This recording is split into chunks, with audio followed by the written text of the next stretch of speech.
Hey yo, I thought I would do something different today, so welcome to your quick weapon tour guide! Today's weapon is the bow, or the tri-stinger.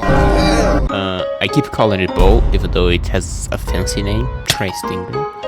Nevertheless, this weapon is a new addition to Splatoon 3, and a weapon I like to call technical backliner, or terminal cancer. Techno backliner. Overview. The bow can be described as the son of an explosion dad and a charger mom. By that I mean, the bow charges like a splat charger, but it is slower and can't hold a charge. While on the explosion side of the genetics, the bow can actually do angular shots behind walls and make tiny little puddles of ink on the floor, just like the explosion dad does, but on the miniature scale. Now, you can see how the bow is an offspring. Still, even though having big parenting figures such as those, the bow is very underpowered compared to both of them. Pros. Don't get me wrong, the stringer has great things on it. Its range can exceed the splat charger in certain situations, which doesn't make it necessarily better, but hey, you have that at least. You can be safe from those knives. Oh no! The stringer is actually very good at painting. You heard it right. Listen again. The stringer is actually very good at painting. I know this might come as a surprise, but I've been using the stringer for the Splat Zone since the game released. It is very good for painting. Don't believe what everyone says, okay? It's very good for painting. Here, let me show you really quick. You just need to use it horizontally. Simple as that. You know what chargers shoot forward? Well, the stringer shoots sideways.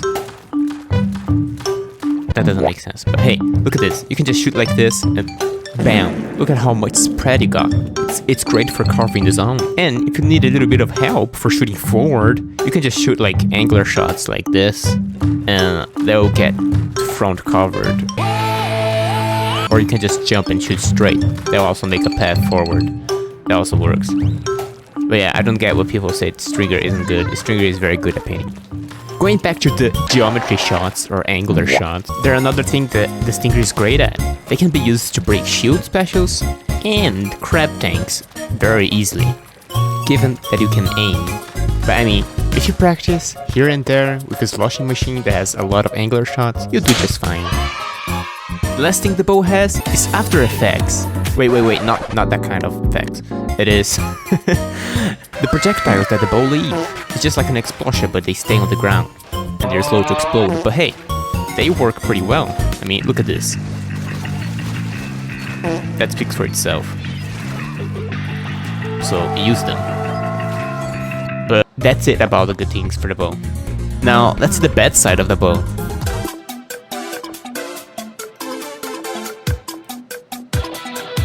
We did say the bow is slow at charging. It feels slower than the charger. A full charge shot only gives 105 damage if hit directly.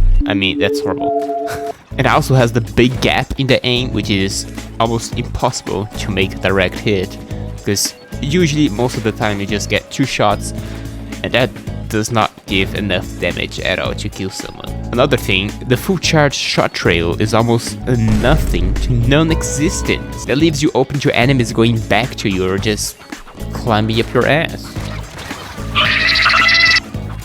Just look at this. Yeah, charger at least buys you time to run with the big string it does on the floor. Heck, even the explosion has a bigger trail. You literally need 4 lucky button tap shots to kill someone with a bad aim. You can also kill with 2 shots point blank. Tips for the bow. By playing the bow, I found some things that helped me. I noticed that it is worth charging for the first cycle instead of tapping the button. What that actually does is, every time you charge the first circle, you create the tiny projectiles that the bow shoots. With these you get an extra damage buff. Wow!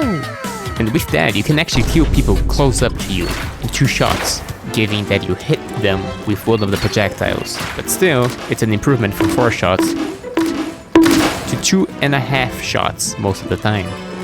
It is also a great annoying move you can do to people when they're in the place below you. I can just keep spamming that and hope it just kills the person below. If you really want to take the stringer to its full potential, You gotta master the angular shots. I don't have them mastered, I just get them by luck. But I bet someone skilled that knows how to use that, maybe with the Hound ability, it's gonna be a real pain. And remember, you can always use the sloshing machine to practice those in, because it is just great. I mean, it might not be the same, but still, you get the idea. Always be prepared for a second shot. That's something I noticed. Take the directs as a lucky shot. I mean, it will save your life, I swear. Always make sure that you have the second shot ready, because you're definitely not killing the person on the first one. If you do, that's great, but if you don't, which is most of the times, at least with me, you have the second one ready to kill the enemy. Fixes. I can definitely see Nintendo fiddling with the bow like it's a broken toy for a child, you know? And by that I mean, they're definitely gonna try and do something to fix it.